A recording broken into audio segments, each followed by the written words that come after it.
Hi everybody, my name is Tom Timbrooks. I'm going to be running for the District 6 House of Representatives. That's in Washington, D.C., our District 6 Oregon House of Representatives seat. Presently that's occupied by a Democrat. I'm running on the Republican ticket. I have no problems with the person that's there right now, Andrea Salinas. I think she's doing a great job and everything. I went to a rally that she had a little while ago, I think it was last week, and something I noticed, and this isn't a critique about Democrats. Democrats are, great people and everything, but something I did notice was that one of the things she was focusing on was getting federal funds to our district, to our state.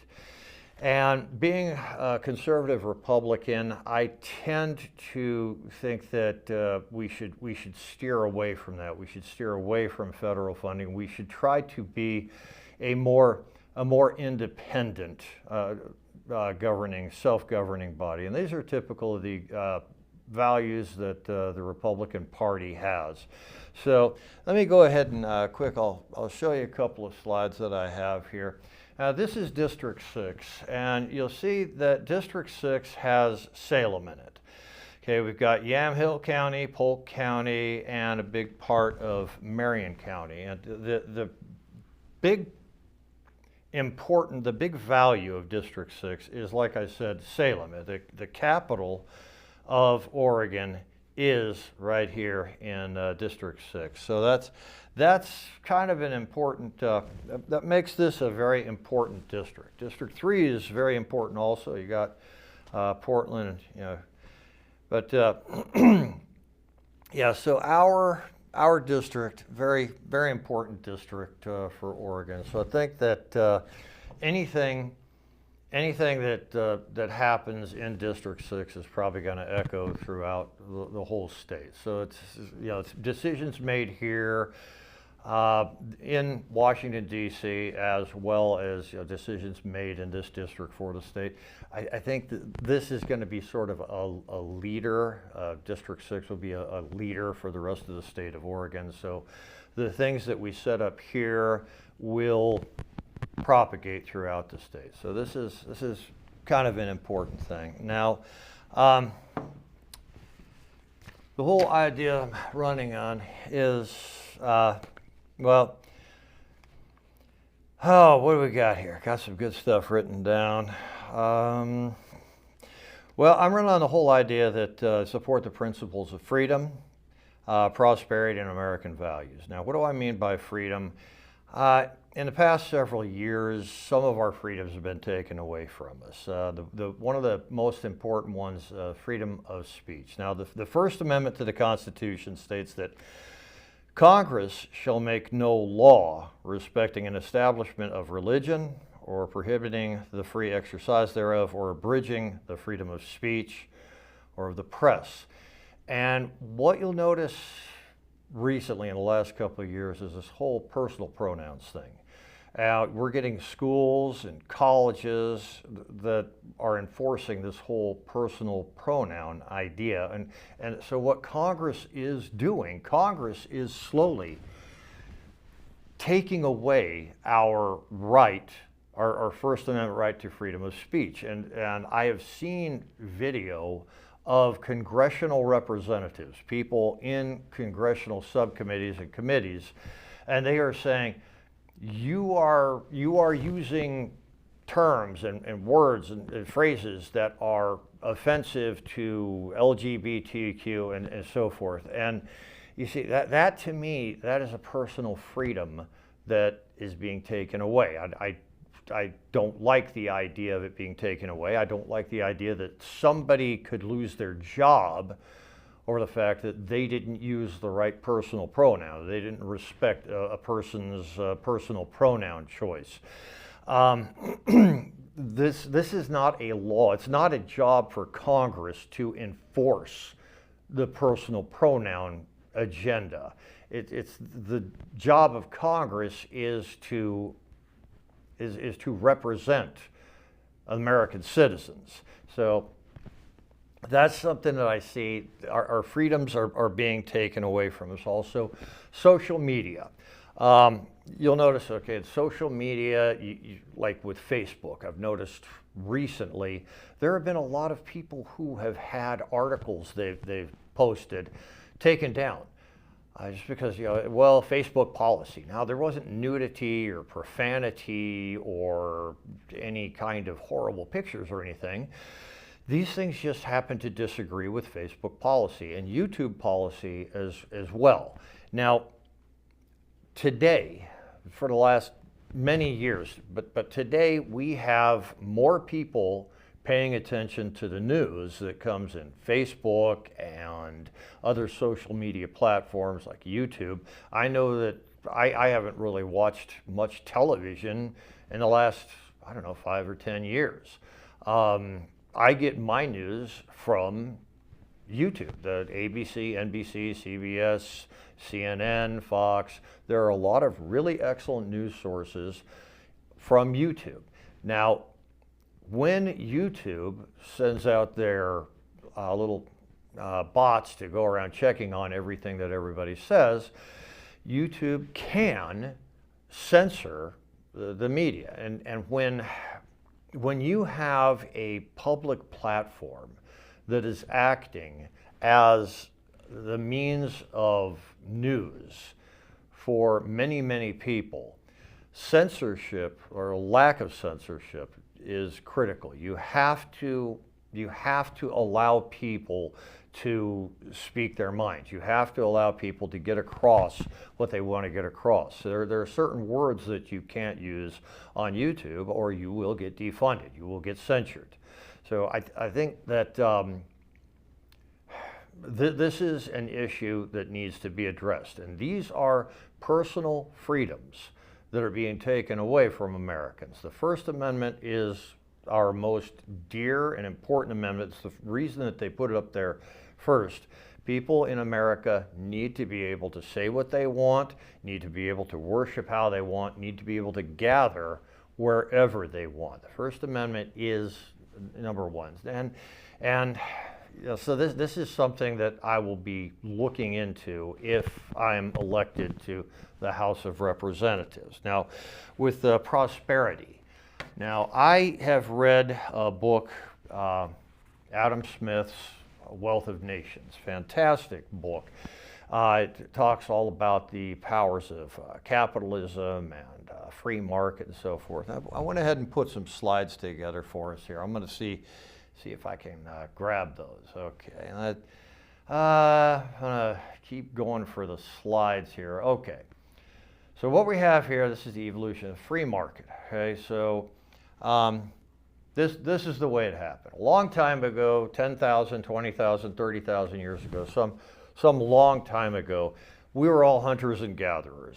Well, our evolution got an advantage because the world's atmosphere, the world's climate sort of stabilized and things started growing. The whole environment started looking good for human beings. So for the first time in human history, people actually had surplus. They had more than they could consume on that day. And they went ahead and created farms and ranches, and they started growing things, and all of a sudden they've got enough stuff that they can trade.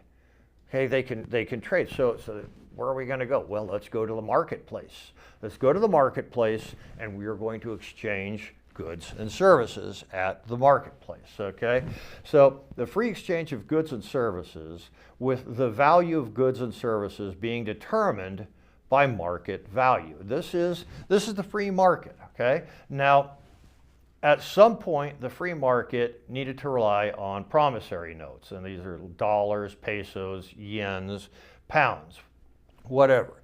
And that's just because what's going to happen, you're going to come to the free market and you're going to have something, pork chops, let's say. Okay, you've got pork chops available. And somebody said, well, I need a pair of shoes. You say, well, those pair of shoes is going to cost you 14 pork chops. Okay, well, that's fair. 14 pork chops for a pair of shoes. Well, here's the thing. The shoemaker can't eat 14 pork chops in one day, and you don't want pork sitting out, right? So the person who has the pork chop says, look, I can give you 2 pork chops a day for the next 7 days. You get me a pair of shoes. Well, that's fantastic. So you got this IOU. And the guy said, okay, I'm going to give you 2 pork chops per day. Here's your first 2 pork chops. Tomorrow we'll do the same thing. 7 days from now, you're going to give me a pair of shoes, and I will, okay, fantastic. That's the IOU. So after a period of time, these IOUs became backed by a government.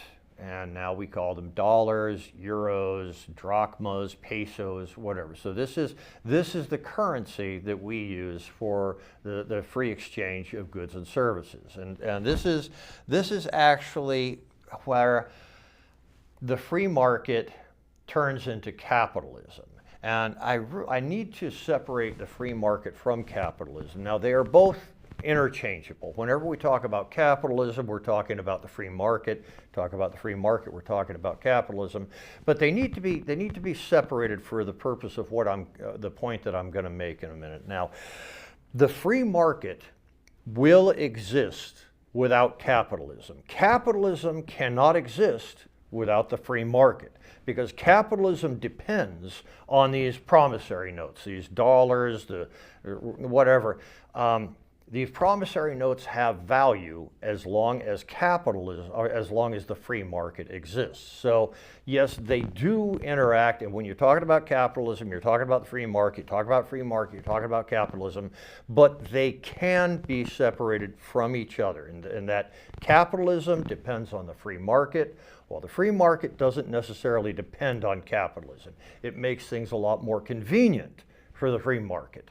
So the free market likes capitalism, but one depends on the other does not necessarily depend on the one, okay? So I'll get back to this. So capitalism is really the accumulation of these promissory notes, these notes of debt, okay? So like I said, the free market can't exist without capitalism, but capitalism can't exist without the free market. Capitalism will fail from time to time, but the free market will never fail. And we've seen this before. We've seen capitalism fail time and time and time again, but America survives the failure of capitalism.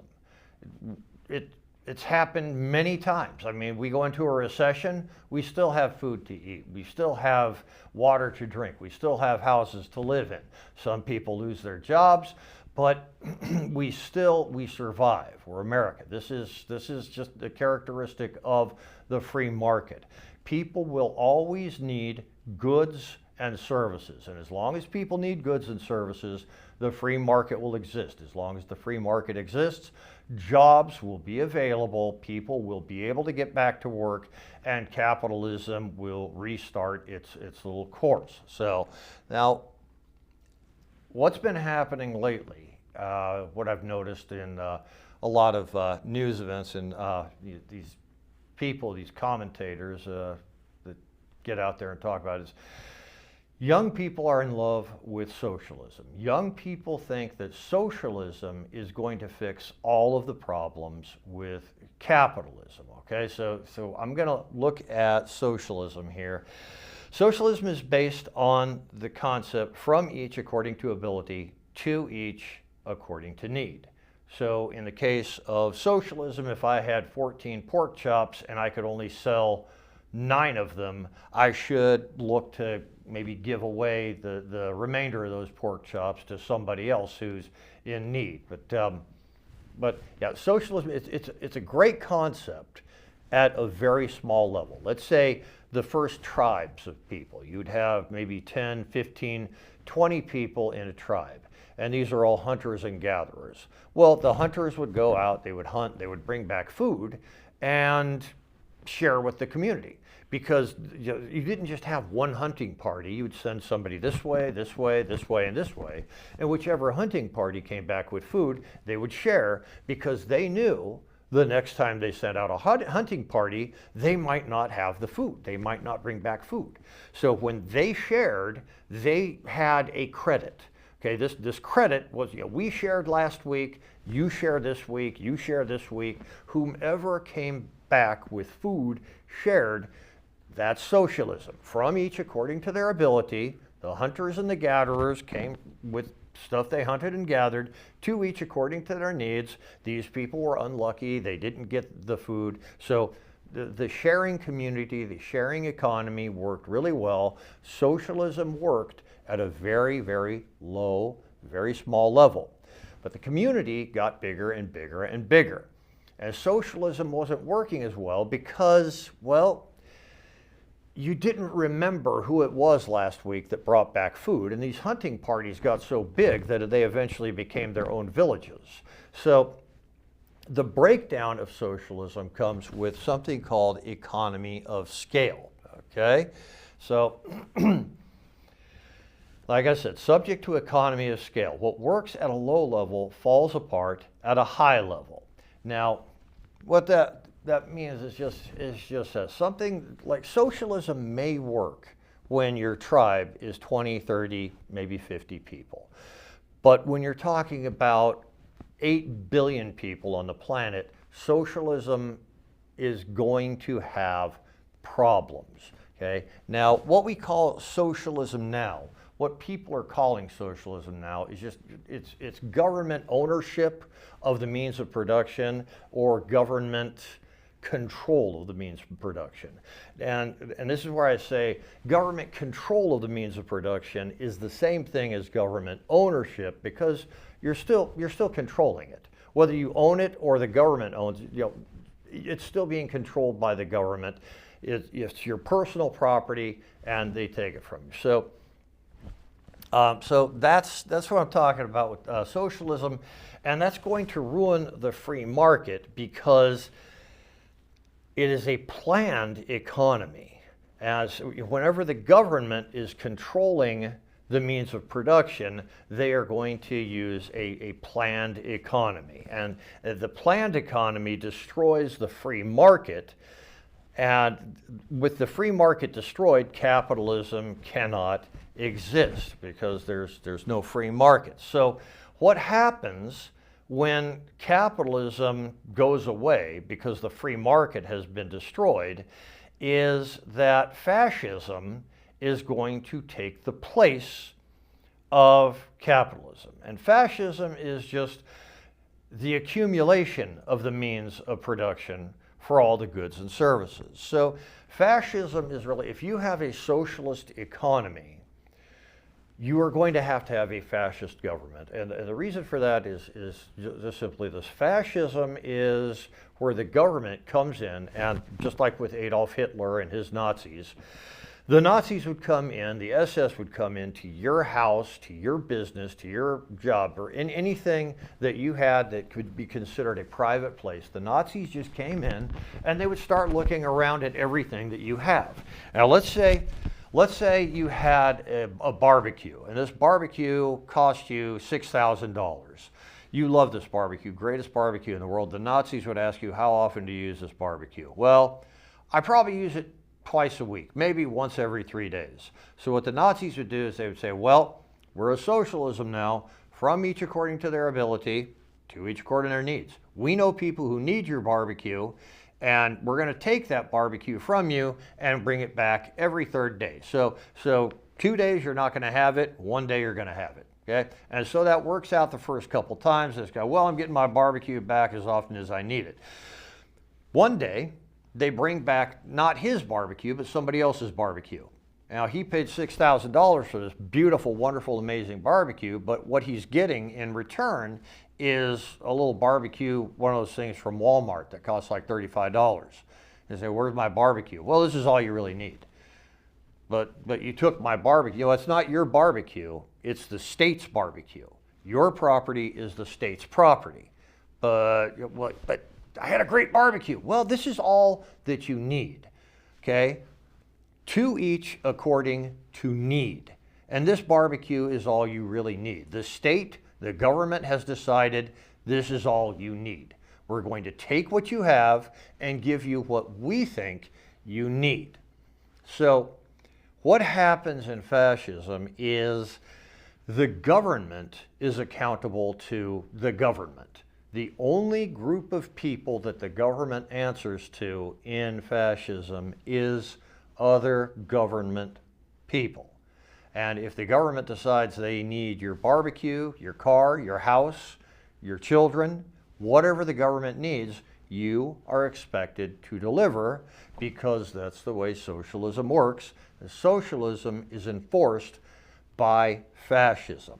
And so that's why fascism, like I said here, socialism can't exist without fascism, because socialism requires the absolute accountability for all goods and services, as well as the means of producing those goods and services. So if you have anything at all, the government's going to come and take it. And this is why I wanted to separate the free market from capitalism before. You see, capitalism is accountable to the market. The free market determines whether or not capitalism is working. And that's why capitalism fails from time to time, is because somebody somewhere put more value on the IOUs and the promissory notes than they put on the actual goods and services. But when capitalism fails, the free market still exists. If a fascist government fails, socialism will fail, because socialism cannot exist. Socialism cannot exist without a fascist government maintaining it. So these college kids that believe socialism is going to fix all the problems of capitalism, they're wrong. It's not going to fix capitalism. It's going to destroy the free market, which will eliminate capitalism, which will lead to fascism. Now let's look. I mean, capitalism does have problems. I mean, of course, there's greed, there's graft, there's, you know, so many people are saying corporate greed. Corporate greed caused this, corporate greed caused that. Well, that's why we have a government. The government's purpose is to accomplish collectively that which cannot be accomplished by the individual. And that's really why the government exists. Now, in a fascist dictatorship, the government doesn't exist to accomplish collectively. The government exists for the function of the government. The government exists for itself.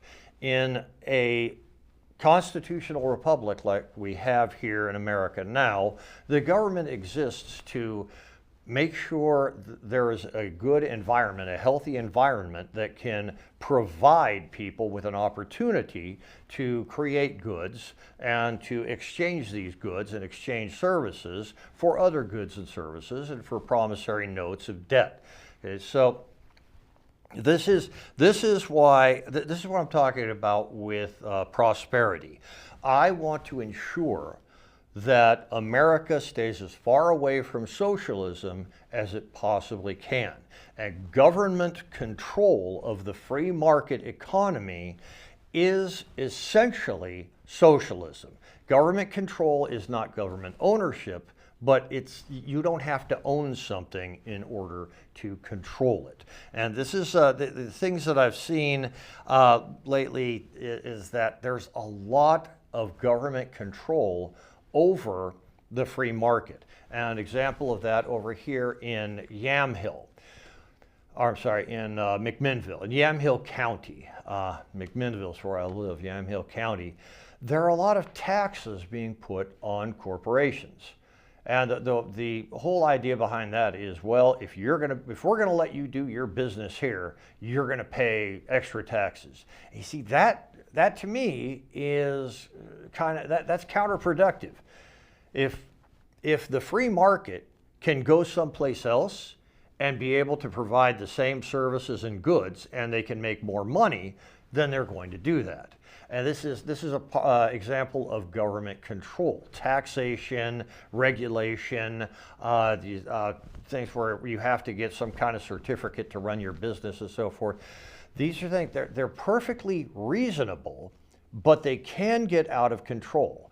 The government exists to enforce these regulations and make sure that the free market has a good environment to sustain itself, but too much of that can cause the free market to collapse, which is the road to fascism. So we don't want that. So that is what I'm talking about by prosperity. And also there's somebody, I mentioned the book, The Wealth of Nations by Adam Smith. Adam Smith, he had a really good book, a really good idea there, and his whole philosophy on the free market and capitalism is that the corporation exists to increase shareholder value, and it really does. That's the only reason that any corporation really exists in a short term. If you have a business and you figure this business is going to last a year, maybe 6 months, your whole purpose of that business is, I want to increase my investment. I'm going to do this, it's going to cost me $100 and I should make $150. My net profit, is $50, so it was worth it, the investment, return on investment, okay? But we have, after a while, businesses that last for years, decades, and even centuries. These are very big businesses. They have a lot of influence on government. So this guy named Charles Babbage came out with another book. And what Charles Babbage, his idea of capitalism, his idea of the free market, was that yes, the corporation exists for its own good, its own people, but the people also exist for their own good. And people should not have to work 18 and 20 hours a day for slave labor, for slave wages, in order to, well, I guess slave wages don't exist, for low wages, for insignificant wages. They shouldn't have to work their entire lives away and commit themselves to some job and find themselves, 40 years later, they've been working for this place and they've got no family, they've got no friends, they've got nothing. They might have a house and a car, but you never really had time for a family, never had time to get married, never had time to actually live your life. And this is one of the things that Charles Babbage talks about in his book, is that yes, a corporation exists for the purpose of the corporation, but people also exist for the purpose of living their lives. And it's important to understand that there's a balance there. And the reason that this happened is because the population, once again, we have economy of scales. Something that works very well at a small scale doesn't work very well at a large level. And this is where the free market and the constitutional republic that we have supporting capitalism works very well, because it is capable of changing over a period of years. It is capable of evolving. Socialism and fascism cannot change. They can't evolve. Everything that they stand for, they will prevent progress, prevent free thought, and so that's why we want to stay away from socialism. Okay, so that's what I'm talking about when I talk about the prosperity. Is the whole idea is you have the 10 pillars of economic wisdom. Everything in our economy has a cost. Government does not create wealth. Reckless government spending devalues our money. Job security comes from customers' demand. Workers and businesses must cooperate to build strong economics. So if you just do a Google search, the 10 pillars of wisdom, that's what I'm talking about there. Now, American values. What I'm talking about when I say American values, I've traveled extensively. I've gone all over the world. I'm a manufacturing engineer. I spent about 35 years as a manufacturing engineer in the semiconductor industry. I most recently worked for Intel over in Aloha.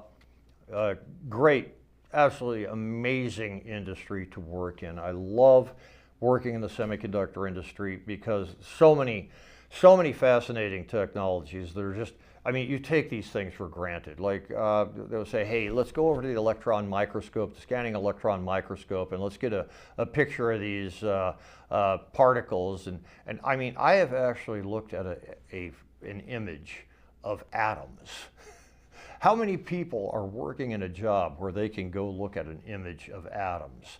You know, the technology that we dealt with was just borderline. It's like magic. You know, the kinds of things that we would see on a daily basis would just astound the average person. I would say, you know, hey, this, that, and the other. If I told you what I was doing, you would freak out. You would just say, wow, you guys actually deal with that? So semiconductor industry, absolutely brilliant industry.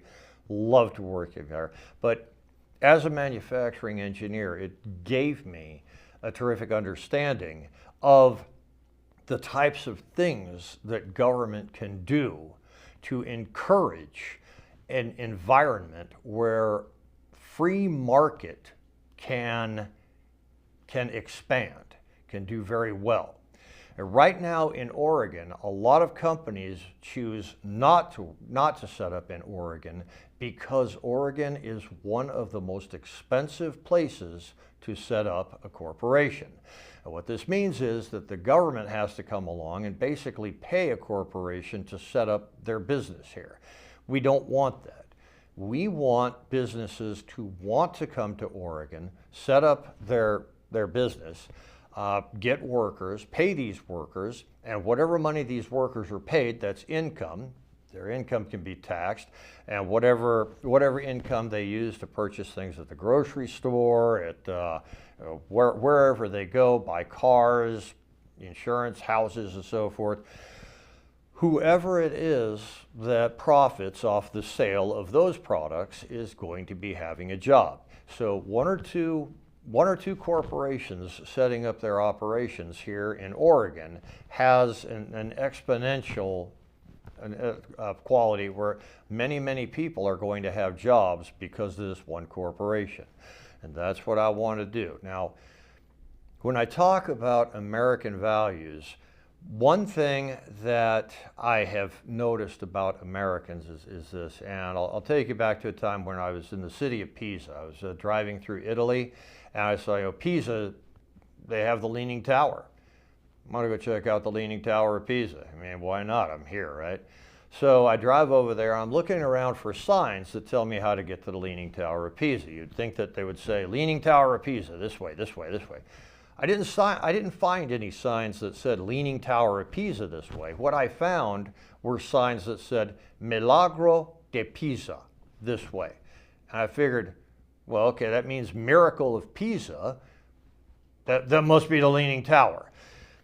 The way they looked at this architectural catastrophe, and the Leaning Tower of Pisa is an architectural catastrophe. Whatever group of people put the Leaning Tower of Pisa together, you know that they were fired, because there are dozens, hundreds of bell towers throughout Europe, and these things are perfectly vertical, they're beautifully put together, hundreds of years old, and they're going to survive for another 100, 200, 300 years. Because they're so well put together.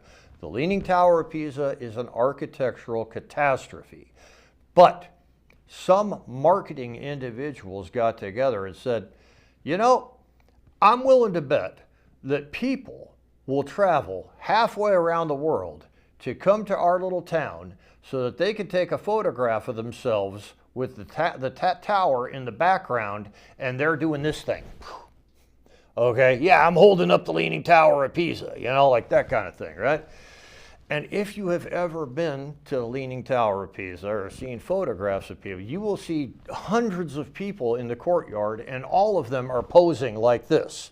Hundreds of people, thousands of people every day visit the Leaning Tower of Pisa, and each one of them probably spends at least $100 in Pisa. You've got parking, you've got souvenirs, you got admission to the gift shop and so forth.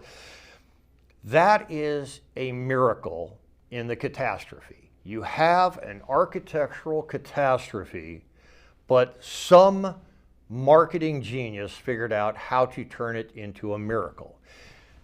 I see these values in America. Americans are people who find the miracle in the catastrophe. Our literature, for example, we have literature that is written in the same language as England. England, English, America, English, right? I think we should call our language American, though, because I've been to England. I can't understand what those people are saying. It's just, you know. England is all about Shakespeare, and Shakespeare is all about tragedy. I mean, it's in the tragedy of Julius Caesar, the tragedy of this, the tragedy of that. It's all about tragedies and catastrophes and terrible, terrible things. If you ever read English literature, what you'll find is that in England, their literature reflects an attitude where they're trying to find a catastrophe in a catastrophe in a catastrophe. You know, they find as many catastrophes as possible, and they say, "Oh, life is terrible. This is the tragedy of living," or whatever. In America, like take for example, Old Yeller, the book Old Yeller. Okay. Great book, wonderful book. Old Yeller, wonderful dog, amazing dog, saves people's lives, does all kinds of great things. Wonderful dog, gets rabies, has to be put down. If Old Yeller were written by somebody in England, that's where the story would end. Great dog, rabies, put him down. Okay? The book was written by an American. And this American is not going to just let that happen. This American is going to look for the miracle in the catastrophe. Catastrophe, Old Yeller dies, has to be put down, rabies. The miracle, puppies. Old Yeller has like 10, 15 puppies. It was amazing. And everybody loves these puppies because Old Yeller's puppies. The miracle in the catastrophe. Those are the American values that I know Americans can harness if we give Americans the opportunity. Right now, we are having economic catastrophes. We are having political catastrophes.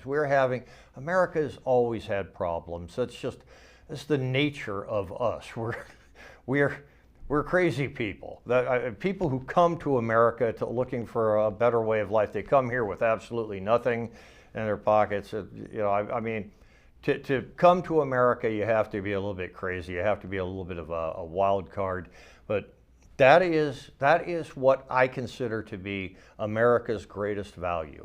We look for the miracle in the catastrophe. And that's the type of thing I want to utilize government in a way that the environment in Oregon is conducive to an environment. It creates an environment where free enterprise can flourish.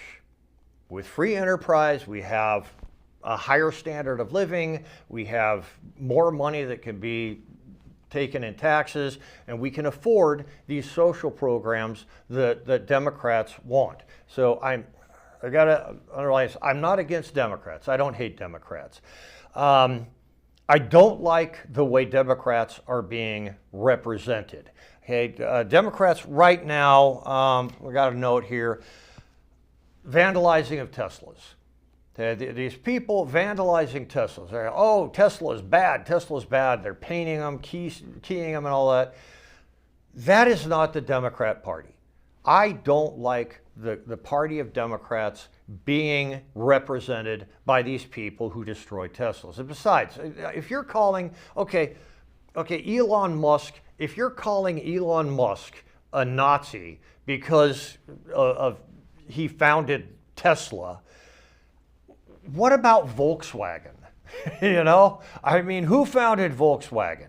That guy was actually a Nazi. I don't think Elon Musk is as much of a Nazi. If we're going to allow Volkswagens to go around, I mean, let's leave the Teslas alone. But my point is, these are not the Democrats that symbolize that represent the Democratic Party. Democrats, and let me show you another slide here. Okay. Let me see. Oh, we got Ocasio-Cortez. You know what? Let me talk about her, okay? I will see. I think she's okay. I think she's an okay politician. And the thing about Alexandria Ocasio-Cortez. Anytime I see a conservative webcast, a YouTube or whatever, I see so many of these webcasts, they thought, oh, Ocasio-Cortez, she's dumb, she's an idiot, she's stupid. I disagree. I think she's trying. I think she's learning. And I think that she's good for the Democrats because she is not afraid to go out and look for the miracle in the catastrophe. Okay, she may have a different way, an unconventional way of going about things, but the only people in the world who never do anything wrong are the people who never do anything at all. Now, do you want your government to go to Washington and do absolutely nothing? No. We aren't paying the government to go to Washington, take a nap, and just do nothing. We need people who have the courage that it takes to do things in spite of the fact that they could be wrong. And AOC has been wrong in a lot of ways. One of the ways that I applaud her, I support her on this one deal she made, Amazon. Amazon was going to move to somewhere in New York City. And they were going to set up something, and they were getting tax incentives to do it. And AOC saw that the cost to benefit ratio was not in favor of the people of New York. So she actually stood up to Amazon. She said, yeah, I know, Amazon, you're the biggest company in the world. You're a huge company and everything, and you've got lots of money. But this deal is not going to favor the people of New York. So find someplace else to do it. And I think that took a lot of courage. That took a lot of courage for her to stand up to that mega corporation. It took a lot of courage for her to show the people of New York that she is looking out for them. So I'm not going to say anything bad about her. She's made some mistakes, she's done some things wrong, but she has the courage to make those mistakes. And that's really important. That is what you send people to Washington, D.C. to do. You want them to try things. Yes, sometimes those things will be wrong, sometimes people mess up, but the only people who never do anything wrong are the people who never do anything at all. Now, there's a flip side to that whole philosophy, and that you are rewarded for your success, but you're remembered for your failures. And I'm going back to the Leaning Tower of Pisa thing again. Like I said, there's thousands of bell towers all over Europe. The one tower that anybody talks about is the Leaning Tower. Nobody is going to travel anywhere to see a perfectly vertical, well-built tower. Everybody is going to go someplace to see an architectural catastrophe. So you're rewarded for your success, you're remembered for your failures. It takes courage to keep trying things in spite of the fact that you know you're going to be remembered for your failures. And this is where I think AOC has got a lot of courage, she's got a lot of what it takes to be a representative, and I would look forward to working with her because really the purpose of the House of Representatives is to represent the people. It's not to represent pet projects or certain interests. It's to represent the people. And Congress, the House of Representatives and the Senate, they're there to represent the people, to provide people with the government they need, the leadership, the government that they need. And that's where I think that I would do very well because of the fact that as a manufacturing engineer, I understand what people need at the ground level. I understand what corporations need. I understand the kind of environment that is required for free market to flourish. And that's really what we're after. We want a free market to flourish throughout Oregon. So that's what I mean by the American values. Let me look at some more of my slides, see what I got. There's us, let me see, and there's that. And okay, yeah, so we the people of the United States of Oregon, this is the preamble to the Constitution. And I was just talking about the purpose of government. The purpose of government is to accomplish collectively what cannot be accomplished by the individual. I established. I think I said that. Pretty sure I said that. If I didn't say that, I meant to. So, back a long time ago, as a manufacturing engineer, what we have is a process map, okay? A process map. Every project, every process has an objective. And that objective is met by using a process map. Do we do this? Yes. Did we do this? Okay, then we can go on to the next step after we did this, okay? The founding fathers understood that there's a whole process map involved. Well, what we need to do in any corporation is called one of Adam Smith's concept, division of labor. So these people handle this part, these people handle this part. Every step in the process goes like that. So if you look at the Constitution is essentially a process map. And the process map, the ultimate goal of this process map is to form a more perfect union. And the reason that the more perfect union, they know they can't have a perfect union. They can have a better union. And this is something anybody who is in any kind of industrial environment understands: continuous improvement. And this is something, if you talk to anybody with the Toyota production system or Kaizen or lean manufacturing, they're looking for continuous improvement. And that's what the preamble to the Constitution says: a more perfect union. We aren't looking for perfection, we are looking for continuous improvement. So there you go right there. So establish justice, ensure domestic tranquility, provide for the common defense, promote the general welfare, secure the blessings of liberty to ourselves and our posterity. And I want to talk about number 6 there for a minute. What's happening in Washington, D.C. right now is you have a president who has put Elon Musk in charge of Doge, trying to find out what the government can do more efficiently. And you have a lot of people in the House of Representatives that are trying to prevent Doge from fixing the problems. Well, the problem that we're dealing with is America has a 34 trillion, $36 trillion deficit, okay? If you spent $1 million a day, it would take you 3 years to spend $1 billion. I think it's like three years, something like that. It would take you 30 years to sell $1 billion. It would take you 3,000 years to spend $1 trillion. And we owe $34 trillion. That is a number that is astronomical.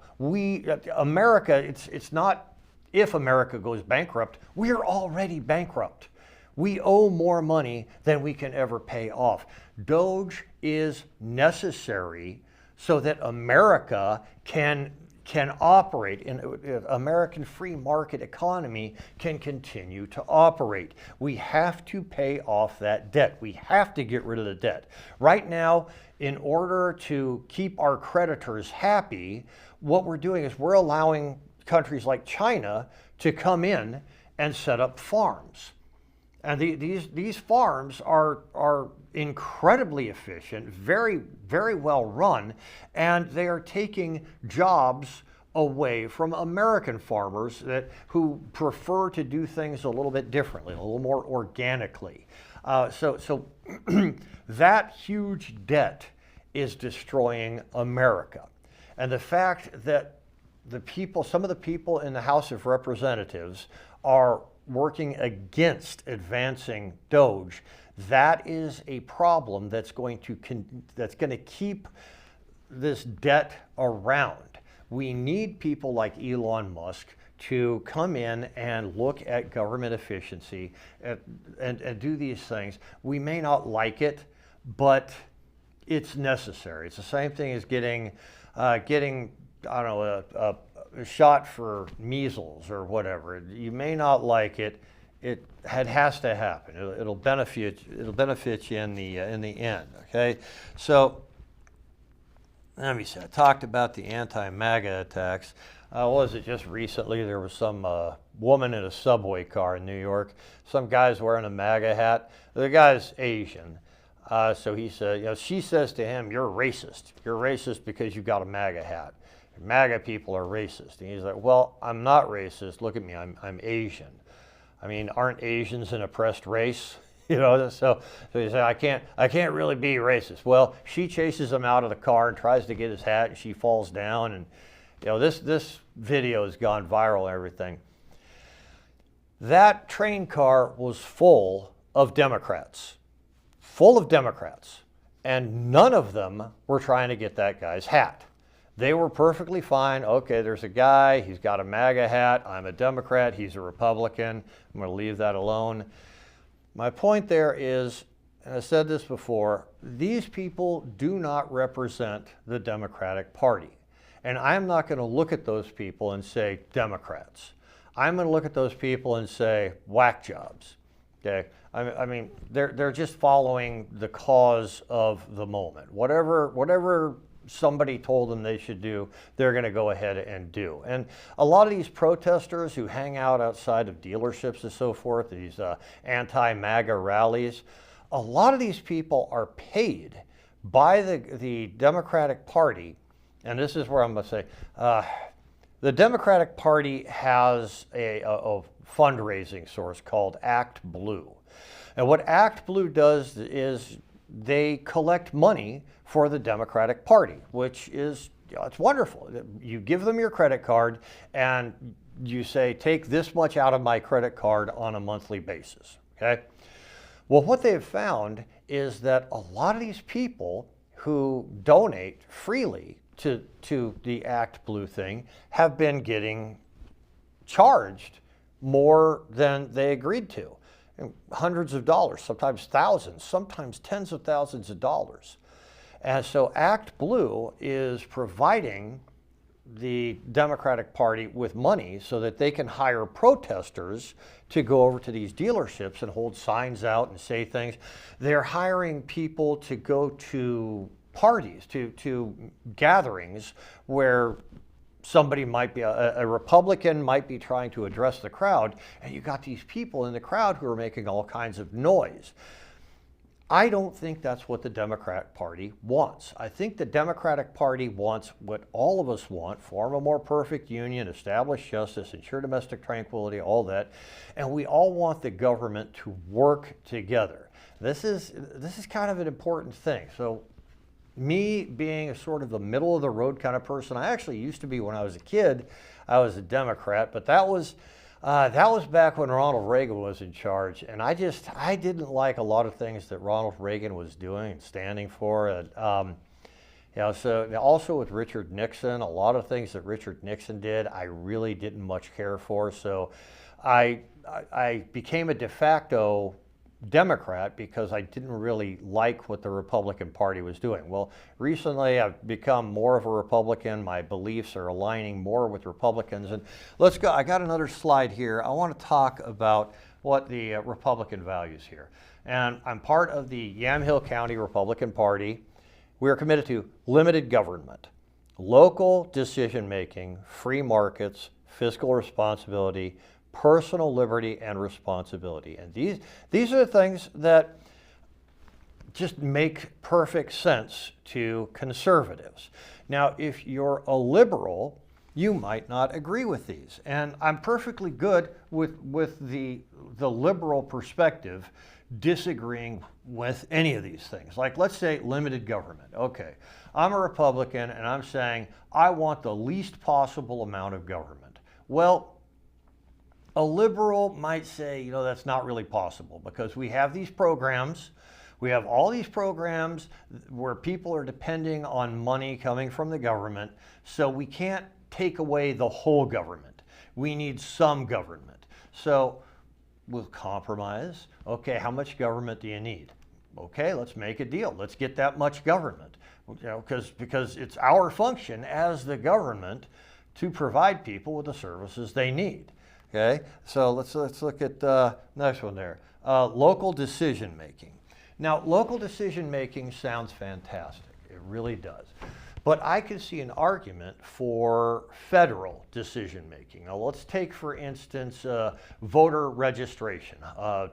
Decades ago, a long time ago, you had these people in certain parts of America who would administer a test to people. If you showed up to register to vote, let's say you registered to vote and you're a white person. These people, well, you're white, you obviously went to high school, you have a high school degree, you can obviously read, we're going to just give you your registration. You can go ahead and vote. But if you're a black person and you showed up to register to vote, well, they would give you a test. And this test isn't like reading and writing. They would say, okay, well, are you Republican or Democrat? And they say, well, I'm this party. And okay, well, we're going to administer this test for you. The candidate that you're voting for is, I don't know, Mr. Johnson. Okay, you want Mr. Johnson. Okay, tell me, what is Mr. Johnson's second cousin's wife's name? I don't know. Where did Mr. Johnson go on summer break in 1937? I don't know. Okay, well, you obviously don't know enough about the candidate to pass the test, so you can't vote. And you see, that is the kind of thing that prevented black people from being able to vote a long time ago. Now, here's the deal. Let's say somebody didn't like this. Somebody, and I don't like it. Nobody likes it. It's a bad way to do things. If people in the state were to try to do something about it, they could be lynched. They could have their farms burnt down. They could have their houses burnt down. They needed the federal government to come in and make sure all of the decisions were made according to the federal standard, according to the standard of government. So I can see an argument for federal decision-making rather than local decision-making. So as a member of the House of Representatives, we work with the liberals, the conservatives, find out how much government do we need to make sure we are forming a more perfect union, establishing justice, ensuring domestic tranquility, all those things. So that's what I'm looking for. And you know what? Let's see. Free markets, and I went over free markets, fiscal responsibility, and that's the whole Doge thing now, and personal liberty and responsibility. That's kind of an important thing, but you know, those are things I think we could all agree on. Liberals, conservatives, Democrats, Republicans, whatever. And I like to separate those because I know there are liberal Republicans and conservative Democrats around there. So that. See, what else do I have here? Yep, First Amendment to the Constitution. Okay, yeah. So recently in the news, the president is getting some negative feedback about something. He wants to deport this person. And this person is claiming, I have the First Amendment right to protest. I can say whatever I want. The First Amendment guarantees me freedom of speech. Well, here's the thing. It doesn't. And let me go over the First Amendment with you here, okay? It says, Congress shall make no law respecting an establishment of religion or prohibiting the free exercise thereof or abridging the freedom of speech or of the press or the right of the people to peaceably assemble and to petition the government for redress of grievances. And you see the very first part there, Congress shall make no law. Congress is not actually making a law. Congress isn't coming together and telling the president, get that guy out of America. The president, when the president is sworn in, the president takes an oath of office. It's his job to, or her, his or her job to support and defend the Constitution of the United States against all enemies, foreign and domestic. And the reason that the president is given that task is because sometimes you need rapid response. And that's the whole purpose of the executive branch. The executive branch, Article 2, Section 2 gives the president the authority over the military. Article 2, Section 3 says that the president is supposed to enforce the laws. But defending America, supporting and defending the Constitution against all enemies, foreign and domestic, this man could be considered a domestic enemy. Now, if this person was born and raised in America, was an American citizen, then the president couldn't have him deported. But there are other means, other methods that the president could take to make sure that this person is not having a negative effect in America, isn't trying to rally troops to overthrow America. Okay, so this person was in some kind of green card status. He's protesting, which is the right of any citizen, and it's really the right of any person that comes to America. Protesting is perfectly fine as long as you don't make yourself into a domestic enemy. And so the president saw some evidence that made him believe that this person was a domestic enemy, and therefore takes away his green card status and says deport him. Now, of course, there's a judge that's trying to figure this whole thing out, but yeah, we'll see how that goes in the courts. But that is the purpose of the president, is to act quickly, to respond quickly to the enemies of the state, to the enemies of the Constitution. And that's what Donald Trump was doing. Now, this whole deportation process, yes, there are some people who are being deported that shouldn't be deported. But the problem is, see, whenever you paint in such broad strokes, you have a paintbrush this big, you're going to be painting in broad, you're going to hit some places that you don't want to hit. But the idea is to paint as much as possible and as quickly as possible. And that's what Donald Trump is doing. That's what this administration is doing with the massive deportations, trying to fix the problems that came into America with the migrants, the undocumented workers, the undocumented people. Some of the people who are being deported, they didn't need to be deported. And those are mistakes that are made, because whenever you're painting with such broad strokes, you are going to make mistakes. So as a member of the House of Representatives, what I would do is I would address these situations. I would look at these situations and bring them up to the executive branch. I'd bring them up to the Homeland Security. I say, okay, these people did not need to be deported.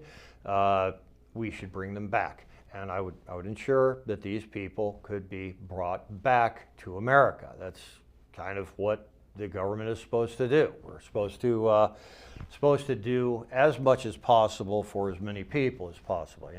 Accomplish collectively what can't be accomplished by the individual. But we do need to make sure that the people who shouldn't be in America aren't in America. And it's not about a race either. Okay, the people we happen to be deporting, yes, they are from South and Central America and Mexico and like that. So they are pretty much one race. There's Asians in there also. But a very important thing to understand is that with these people comes their illnesses. And one of the illnesses that they bring with them is tuberculosis. A lot of these people are coming into America from countries that have 30%, sometimes 35% of the people in these countries have tuberculosis. Proof of this is in Kansas City right now, and most recently, there's a tuberculosis outbreak. The United States of America, the CDC in the United States of America, has practically eliminated tuberculosis from America. It is so rare to find tuberculosis in America that the antibiotics to fight tuberculosis, they are available. The antibiotics to fight tuberculosis are very rare because nobody really needs them. Okay, so there is an outbreak in Kansas of tuberculosis. And what I have to wonder is, what is the government of the United States doing to proactively find out how many people have been affected by tuberculosis? How far does this reach? We need to find out how many people are affected by tuberculosis, because let's say you have a woman and her 2 children come across the border illegally, they go to New York City, And I'm going to say they're not even criminals. They're wonderful people. Okay, this mom is a perfectly wonderful mom, takes care of her kids. This is the kind of person I want somebody like her in America, because she's responsible, she's a decent person, she's raising her kids in a great environment, taking care of her family. She's a wonderful human being. I want her to be in America. But let's say she's got tuberculosis. She doesn't really know that she has tuberculosis, because that's the way tuberculosis works. You don't know you have it until you know you have it. And once you realize you have it, it's pretty far along. Okay, so she gives tuberculosis to her two children. She doesn't know that she has given tuberculosis to her children. They go to school and they interact with other children. And of course, they spread tuberculosis to the other children at school. And these children are 8, 9 years old. Okay, so what happens is 5 years from now, 6 years from now, you got an 8-year-old kid, turns 14, starting to have some problems with chest congestion. Go to the doctor. The doctor says, well, unfortunately, your kid has tuberculosis and has had tuberculosis for about 6 years. And so the tuberculosis has gotten to a point where the child, 14-year-old child, actually has to have a lung removed. You're talking, this is a 14-year-old child who should have an entire life to live. But instead of being able to live this life with healthy lungs and healthy organs and perfectly healthy condition, this child is going to have a lung removed, and eventually is going to have to go through the treatment for tuberculosis, which is not a kind treatment. The antibiotics that they use for tuberculosis, well, the CDC has a scorched earth policy when it comes to TB. And the scorched earth policy is reflected in these antibiotics. If you have ever met anybody who has gone through the treatment for TB, that person will tell you it's terrible. It is absolutely terrible, and no child should have to go through this kind of treatment. So right now in America, we have a whole bunch of people from other parts of the world who maybe we want some of them to stay. I would like for some of them to stay. I'm sure that some of them are perfectly wonderful people, and they're the kind of people who we would like to have stay here.